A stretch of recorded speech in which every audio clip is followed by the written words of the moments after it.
Okay, moisturiser लावल्यानंतर आपली skin hydrate ठेवण्यास सुद्धा मदत होते.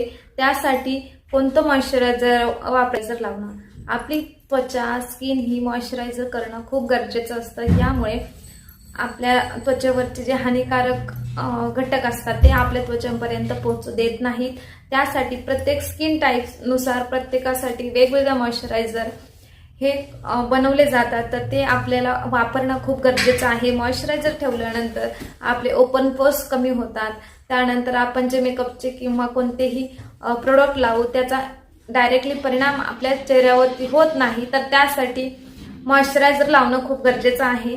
आता मॉइश्चरायझर हे नॉर्मल टू ड्राय स्किन असेल, प्रत्येक स्किनसाठी हे वेगवेगळ्या प्रकारचे असतात. तर त्या स्किन टाईपनुसार तुम्ही तुमचं मॉइश्चरायझर निवडलं आणि ते यूज केलं, वापर केला त्याचा, तर खूप छान